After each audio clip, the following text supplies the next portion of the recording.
These guys left home 14 months ago. Why do we always have to choose between the better of the two evils? How do we know what the cats are doing out there?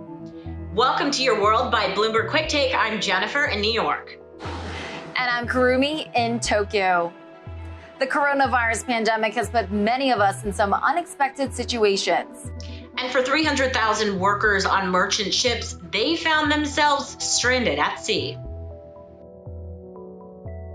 I am in the sea dive 14 months, so physically, and we are actually very tight. So we want to go home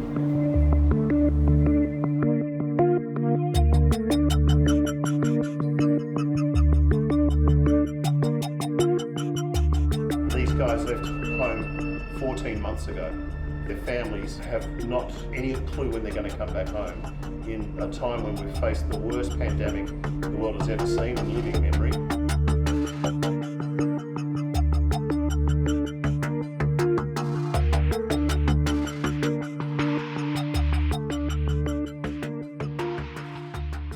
I'm from Myanmar. I am in the Seafarers.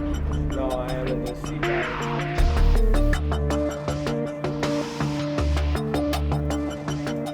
I came on board with Unison Jasper last night with allegations of double bookkeeping, which were found to be true. We found the crew's been mistreated, bullied and harassed. For 14 months they've only received 6 months pay, and out of that 6 months pay it was 75% less than what they should earn. It's upsetting to see humans being treated like this on the Australian coast.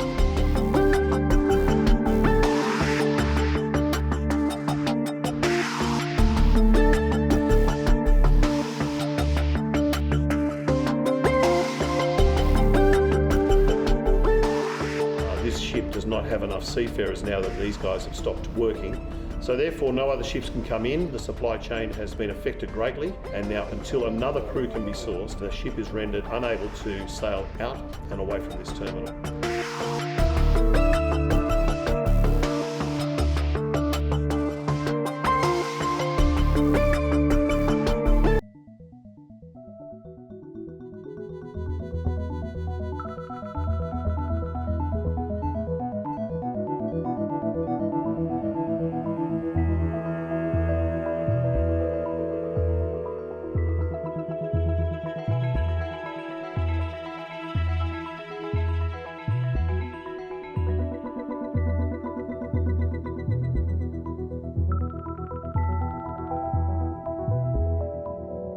The role of the U.S. Postal Service has been under scrutiny as the agency implements changes that have affected and, in some cases, slowed down service.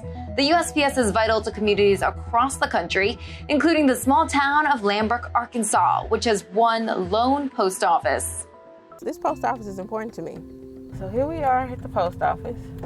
That promise of reliability to serve everyone, no matter where they are. But now that reliability that we've known all our lives is not there.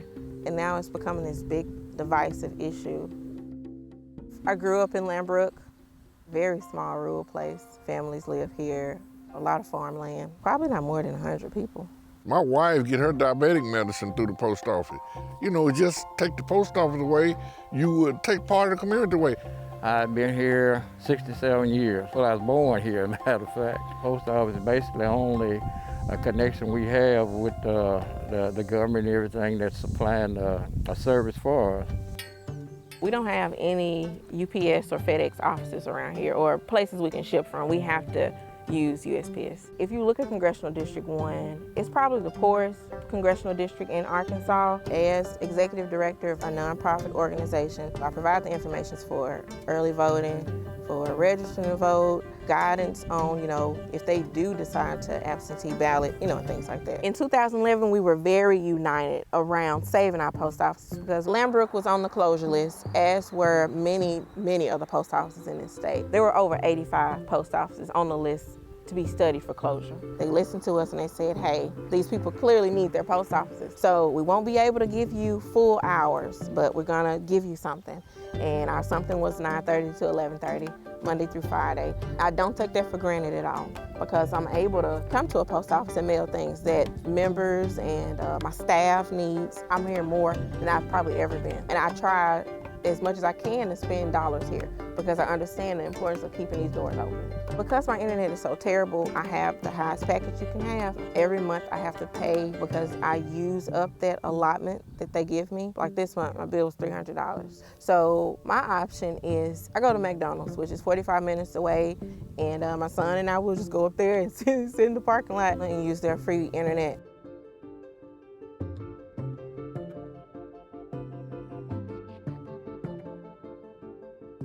People they're tired, so they're using the post office more. But we've been pushing for rural broadband for years, but COVID really just laid bare the true need.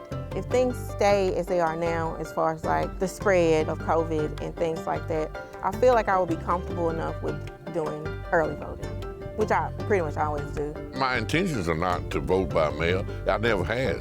If something happened and I'd have to vote by mail, I would want the post office here. I'm thinking I'm probably going to early vote in person. I definitely don't think it would be a problem for our post office here in Lambert to handle the mail-in ballots as they come in. Mail-in things, these days have come a little slower, and I commend all our postal workers. It's not anything they're doing. They're just doing their job. Just listening to the testimony that was given by the Postmaster General, he said that a lot of the things that have been put out have not been true, but only thing I know to be true is what I've experienced.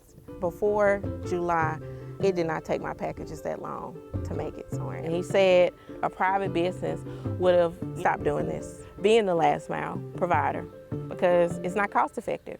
But this is an entity that was not set up to be a private business. I just really wish that every single thing would not become as divisive as it has. So at this stage, I wouldn't be surprised if they decided to close post offices look like this. I can only hope that this stays open and other rural post offices stay open and we pivot to being more of a resource to rural places that really don't have anything else, like Lambrook.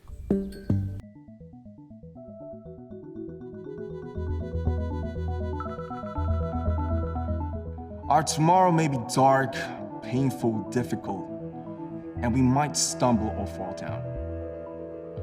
But the stars shine brightest when the night is darkest. Life goes on. Life goes on. Life goes on. Life goes on. Life goes on. Life goes on. Life goes on. Let's live on.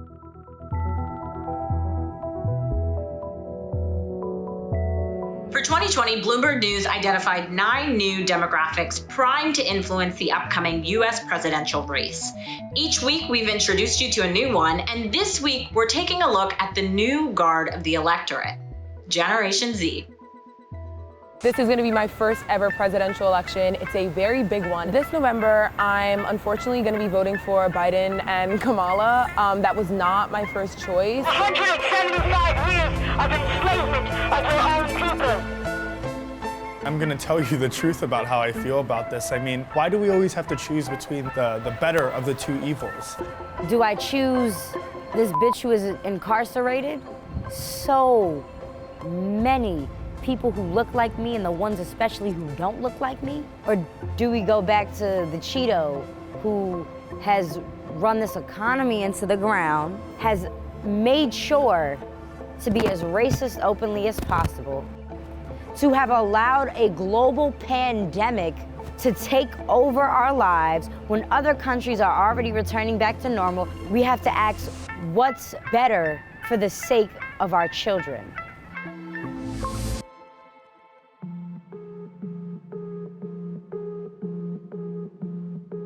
This spring, we saw Ahmaud Arbery, then we saw Breonna Taylor, then we saw George Floyd die.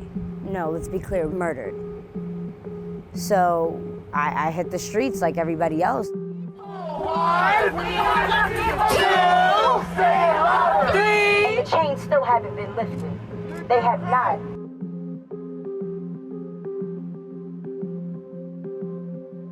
The fact that we're in the middle of one of the biggest civil rights movements against criminal injustices and flaws of law enforcement, it was kind of a slap in the face to see Kamala be chosen. One of my biggest issues with Biden is the fact that his strides to quote unquote help the Black community seem very, very, very performative. The crime bill, his words now do not match up with his actions, 20 years ago. I guess they're too lazy, or they don't want to, or they don't believe in voting, which is something that I've come to understand. Everybody tells us we don't count, you know? And with the 2016 election, we saw that Trump won, but Hillary had the popular vote. And people started figuring out that, oh, the Electoral College is flawed. I almost want to say like, hey man, I get it. I understand you don't want to vote, but I don't.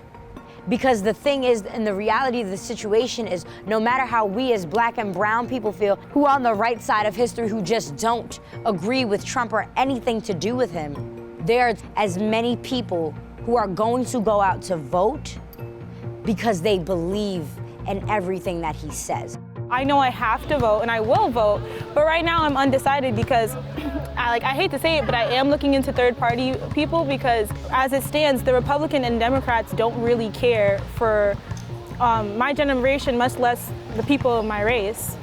The DNC does not listen to its voters. We're tired of being lied to. We're tired of identity politics and the first this, the first that. How about the first politician that will make change actually happen? You know, the left, or I guess the more progressive left, has been very loud. My demands are to stop being murdered.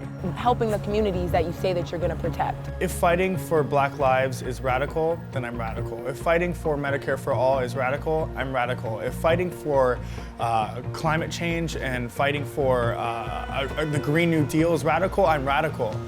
This movement awakened a new generation of revolutionaries. The party's not listening to me, the party isn't listening to the movement, but they're going to have to listen to us.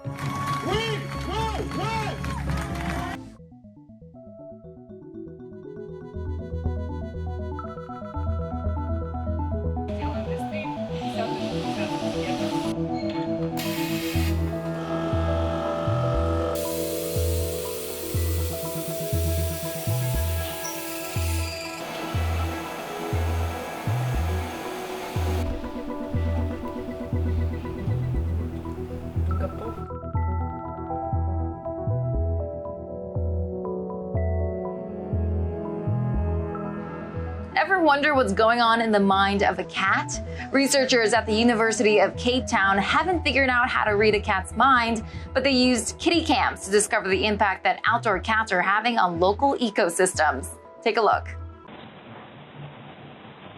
Julia, is that around? That is cute. Oh, it's alive. Okay, beloved, I'm gonna need you to do something with it.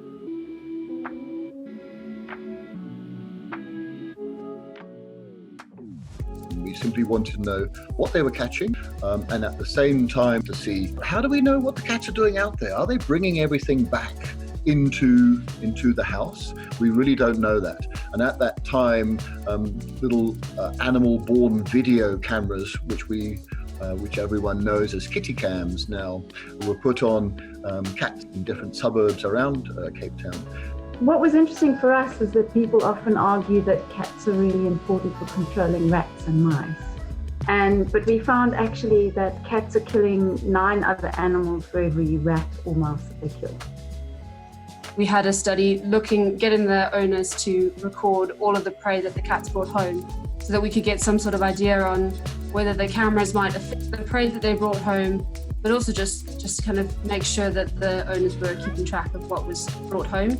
And that allowed us to see that while some people didn't think that their cats hunted at all, and maybe the cats didn't bring anything home, that the owners saw, when we checked the kitty cam footage, there was prey that the cats caught, which was really interesting because that just kind of shows that cats are catching a lot that their owners might never even know about.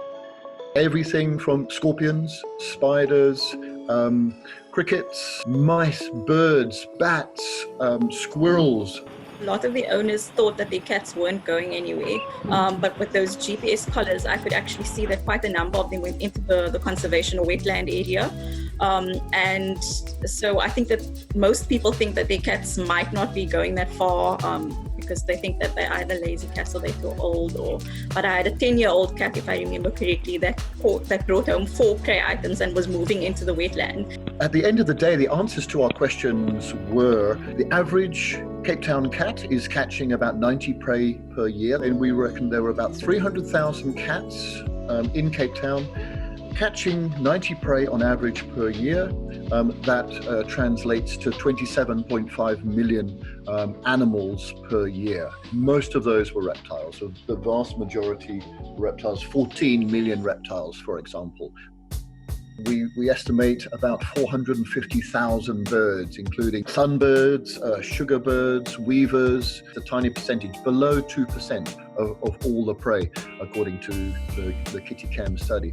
So those were the answers we needed. And then we turned and said, where are these cats going? They're actually leaving the urban edge areas and they're moving into Table Mountain National Park. We knew that from the little GPS trackers that we had on them. And from that, we could estimate there's just over 2,000 cats on the urban edge going into Table Mountain National Park. And from that, we can work out approximately 200,000 animals per year are being taken from within this biosphere reserve. People also say, well, what should we do? And I think that's the thing, is now we need to try and meet them and say, okay, well, how can we reduce it? Because we understand people love their cats, and especially now during lockdown, people who live alone, it's particularly important, I think, this connection. There is some research that seems to show bells might make a difference, but of course, the reptile's not going to hear a bell. And even if they hear a bell, do they even know that it signals danger? Justin Rian, who was the professor also involved in the study, he suggested we actually have cat-free zones as a buffer around Table Mountain National Park.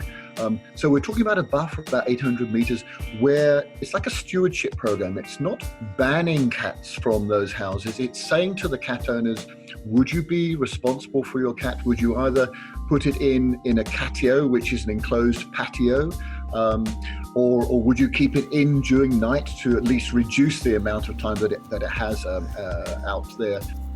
We originally thought that, listen, we're in Africa, there's lots of predators around, cats wouldn't perhaps have such a big impact. And they have just as big an impact as they do in other parts of the world. So the fact that these cats are living in Africa means nothing. They are having as larger impact in terms of the number of prey caught per cat per year.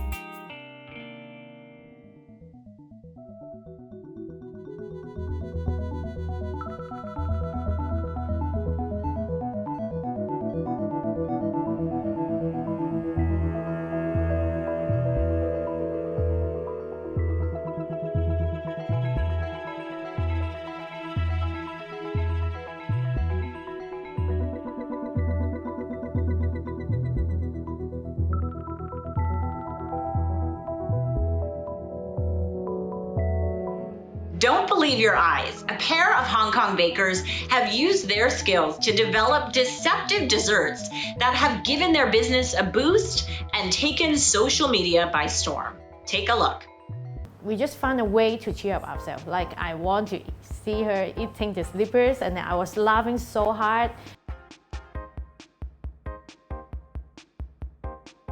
Hi, I'm Coney. I'm 29 years old right now, and then I'm a full-time dancer and then a baker. Hi, I'm Allison, and I'm a cake artist in Hong Kong, just like Coney.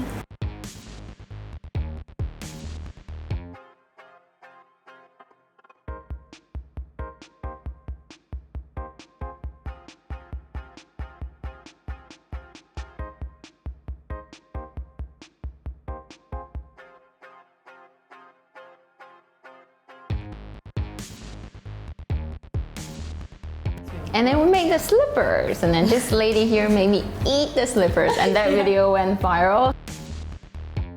Who knew that our illusion cakes would go viral? We didn't know. And when I was making the slippers cake, when I was eating the slippers, I felt so disgusted, and I don't think it's going to turn out well.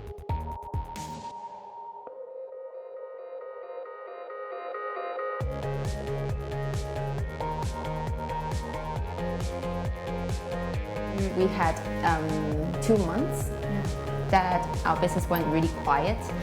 So we started to think of really interesting gimmicks and topics to make with our cakes.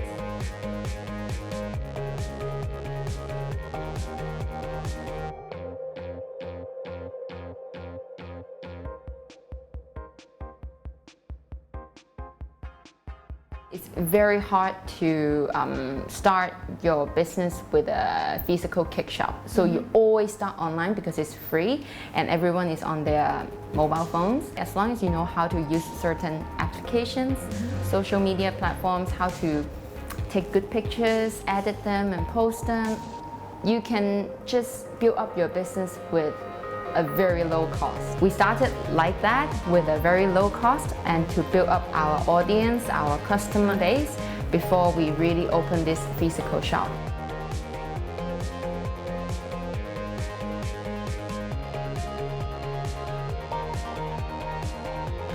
We just like crazy racing horses, like going, keeping on going. Everyone is asking us to drink water and then eat, and we're like that. Before the coronavirus, we already were very, we love baking and cake decorating. This is our hobby, and we turned this into our passion when the orders, kick in. You really feel the persistence that you have when you are doing this thing. You can feel that it's worth it, and this is what we love. So you can describe us as two crazy animals on the horse racing ring.